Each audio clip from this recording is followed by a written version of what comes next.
sorry to hear that. Hello, કેમ છો બધા? તો ચલો આજે કિચનમાં આવી ગયા છીએ ને આજે શું બનવાનું છે? આજે રાજકોટની ફેમસ વસ્તુ છે ઊંધિયું ચાપડી. તો આજે એ બનાવવાની છું. આમાં છે ને હું થોડું વેજીટેબલ્સ બધા અહીંયા ઘણીવાર સિઝન પ્રમાણે મળતા હોય, અમુક વાર નથી મળતા. તો હું અહીંયા આ ઊંધિયુંનું વેજીટેબલ્સ મિક્સ વેજીટેબલ એવું પેક આવે છે. ઘણી બધી અલગ અલગ બ્રાન્ડના મળતા હોય છે. હું આ વિવીમાંથી લાવેલી, તો થોડું હું એ યુઝ કરીશ. અને થોડું હું રીંગણ અને આ પાપડી કોલીફ્લાવર છે થોડું, એ હું આ બધું યુઝ કરીશ. તો આમાં છે ને એકચ્યુઅલી રેડી બધું અંદર આવે જ છે.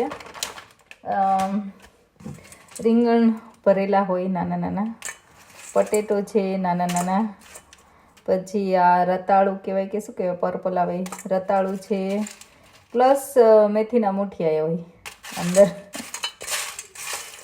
2-3 જ છે પણ છે ખરા. બાકી શું કહેવાય, તુવેરો છે અને સૂકી સુરતી પાપડી છે, પટેટો છે, સ્વીટ પટેટોય છે. તો આવું મિક્સ રેડી જ આવે છે. તો હું આને વોશ કરી લઈશ અને આ થોડું યુઝ કરીશ, થોડું ફ્રેશ મેં કીધું એમ, એટલે બે મિક્સ કરીને હું ઊંધિયું બનાવીશ.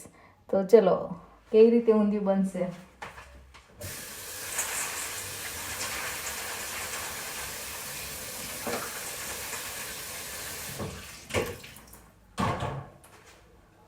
તો મેં વોશ કરીને એક બાજુ રાખી દીધું છે. હવે આપણે ઊંધિયા માટે મસાલો બનાવવાનો, રીંગણ ભરવા માટે. તો રીંગણ ભરવા માટે ઊંધિયામાં મને કેવો મસાલો ગમે, આપણે જે ભરેલા રીંગણ કરીએ એવો હું કરતી નથી. થોડો આમાં અલગ રીતે આ વોશ કરેલા છે હું, ખાલી આમ ઠંડા છે ને એટલે થોડા લૂછી દો. અલગ રીતે હું બનાવું છું.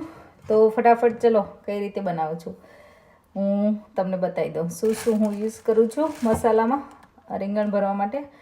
અને થોડા કદાચ મૂઠિયા બનાવી દઈશ, કારણ કે આમાં બહુ ઓછા મૂઠિયા છે. એટલે મારી પાસે એકચ્યુઅલી આજે મેથી કે એવું કાંઈ છે નહીં, ડ્રાય મેથી નાખીને બનાવવા પડશે. Let's see. તો ઊંધિયામાં રીંગણ ભરવા માટે હું થોડું ધાણા જીરું, થોડી હળદર,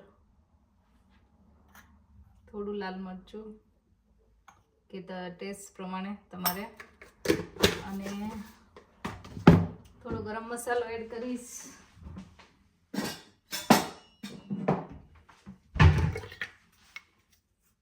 ગરમ મસાલો થોડું હું ટોપરાનું છીણ એડ કરીશ.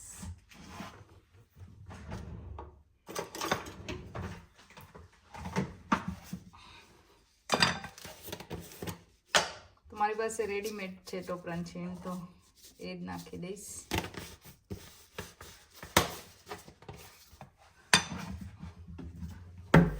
આમાં એકચ્યુઅલી કોથમીર નાખવાની હોય, પણ મારી પાસે હજી કોથમીર નથી, એટલે હું થોડી મેથી નાખીશ.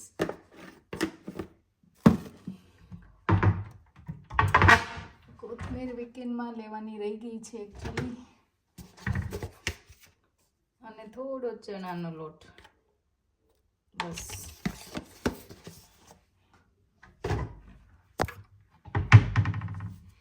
હવે આ બધું મિક્સ કરવાનું.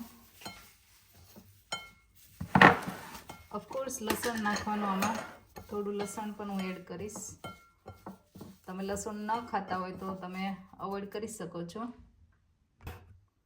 તો આમાં મેં થોડી ખાંડ પણ નાખી, અને મારી પાસે એકચ્યુઅલી ફ્રોઝન કોથમીર હતી, તો મેં ફ્રોઝન કોથમીર થોડી એડ કરી.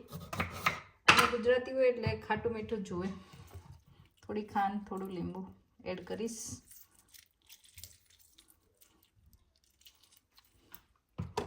અને થોડી ગાર્લિક ચટણી. બરાબર. હવે આપણે થોડું તેલ એડ કરશું, બહુ નહીં. અને આખો હાથેથી આમ મસળીને સરસ મસાલો રેડી કરશું. તો આ મસાલો આપણે રીંગણમાં ભરવાનો છે.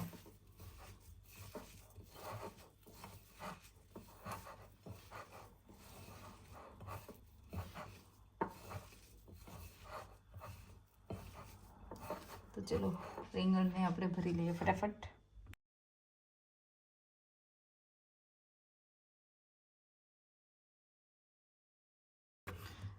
તો આ બધા વેજીટેબલ્સ થઈ ગયા છે રેડી.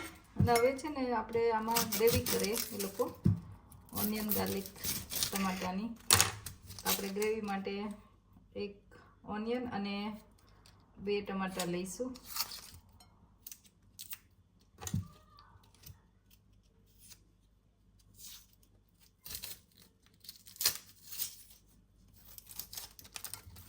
અને આપણે ગ્રેવી બનાવીશું.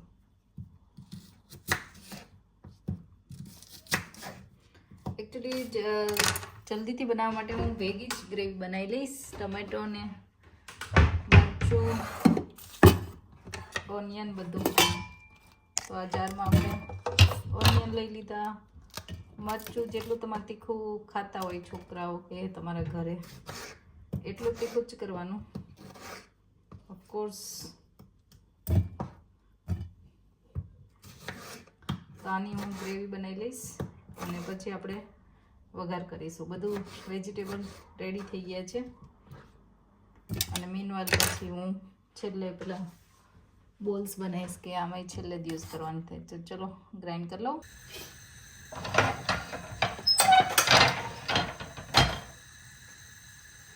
તો આપણે હવે તેલ ગરમ થઈ ગયું છે એટલે થોડું જીરું એડ કરીશું.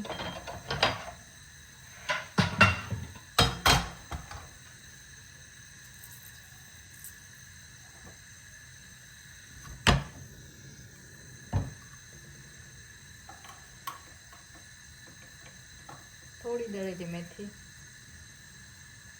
થોડી હિંગ અને પછી આપણે આ ગ્રેવી જે બનાવી છે એ એડ કરી દઈશું.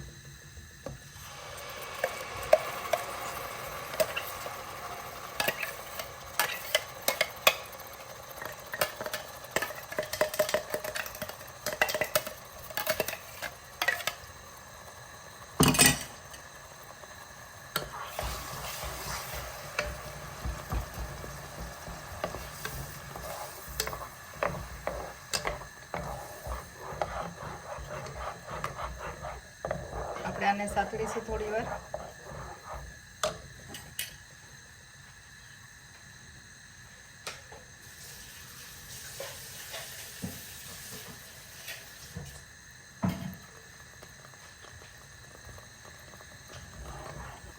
હવે આપણે બધા મસાલા કરીશું ગ્રેવીના ભાગના, કારણ કે આપણે રીંગણને ભર્યા ત્યારે થોડા મસાલા યુઝ કરેલા જ છે એટલે એ પ્રમાણે બધું એડ કરવાનું. બહુ એડ કરવાનું નથી. ખાસ કરીને મરચું બધે એડ કર્યું છે, ગ્રીન મરચું એડ કર્યું છે એટલે આપણે ગ્રેવીમાં જોઈને માપનું જ એડ કરવાનું. આમાં અમુક ડુંગળી આખી જ છે, મેં એમને જ રહેવા દીધી છે કેમ કે એ પણ મજા આવે એટલા માટે. હવે આમાં આપણે બધા વેજીટેબલ એડ કરી દઈશું.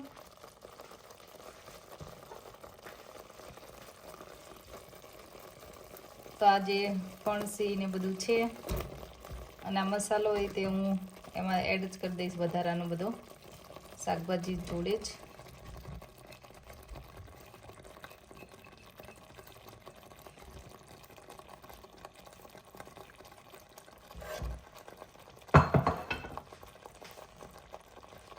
અને આ જે ફ્રોઝન વેજીટેબલ હતા બધા એ પણ આપણે એડ કરી દઈશું.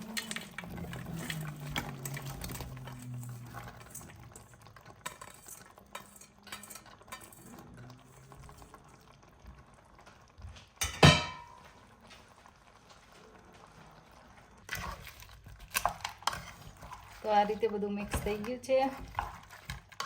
હવે હું થોડું પાણી એડ કરીશ.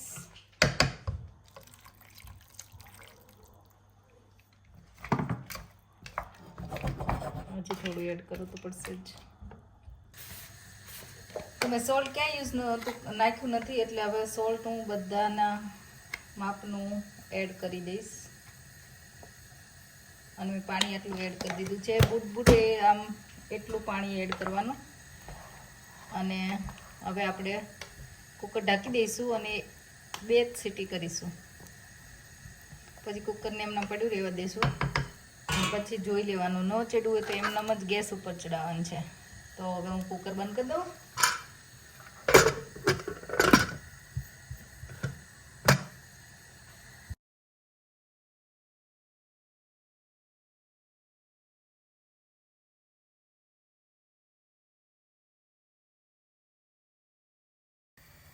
તો જો આ આપણે મુઠિયા બનાવીએ મેથીના, એ મેં એર ફ્રાયરમાં જ બનાવ્યા છે, 0 ઓઇલમાં, કાંઈ ઓઇલ વગર. મસ્ત કરચી અને સરસ થઈ ગયા છે.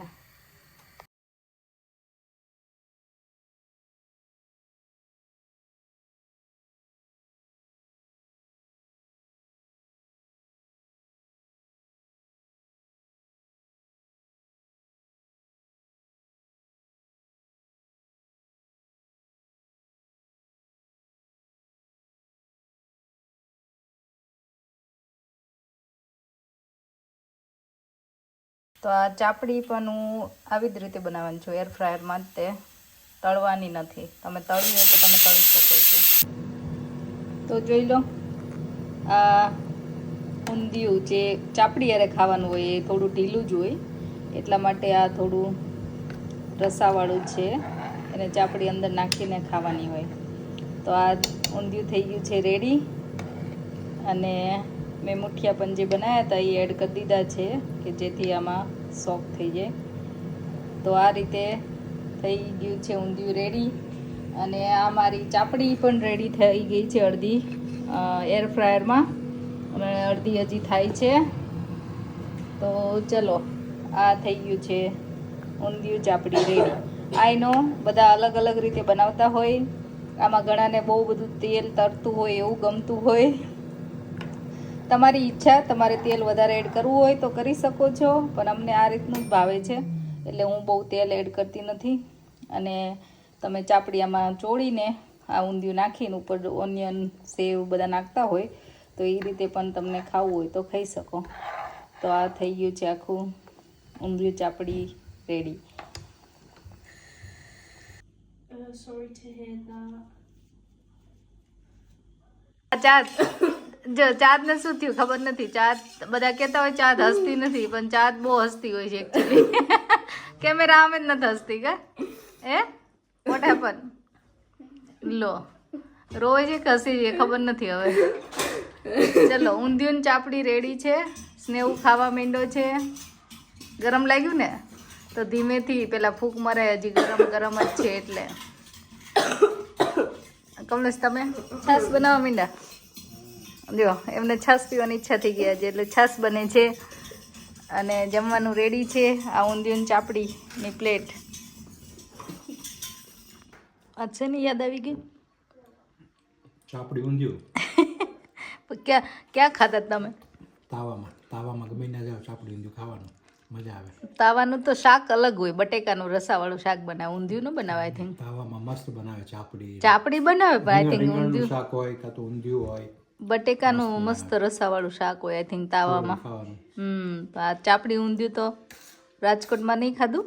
રાજકોટમાં બહુ ખાધું ચાપડી ઊંધિયું. તો પછી 80 ફૂટ રિંગ રોડ ઉપર ચાપડી ઊંધિયું અને છાશનો ગ્લાસ આપે, ફર્સ્ટ ક્લાસ. 1998-99 એવી મજા આવે ને. તો નેક્સ્ટ ટાઈમ મને લઈ જજો ખાવા. Next time. હવે 80 ફૂટ રિંગ રોડ ઉપર કઈ મળતું નથી ત્યારે ખાવું, એવો થઈ ગયો ને એરિયા આખો. કેક બીજે મળતું હશે ને, પણ એમ નહીં, એટલે આપણને ન મળે એમ. પહેલા 80 ફૂટ રિંગ રોડ કેટલો ખુલ્લો હતો ને, અત્યારે તો ઉપર ઓવરબ્રિજ ના અંતે એવું બધું થઈ ગયું છે ને. તો હવે કેટલા ટાઈમ પહેલા, હવે થોડું ડેવલપ તો થાય ને બિચારું. લોકેશન ઉપર જાય ખબર ન પડે કે આ લોકેશન આ છે. તો કેવું લાગ્યું? જોરદાર, બરાબર. ચોળીને ખાવાની મજા હે ને. તો આવા જ વિડીયો જોવા માટે અને તમને રેસિપી ગમતી હોય તો please like, share and subscribe our channel. And thank you so much for watching and for your support. See you soon.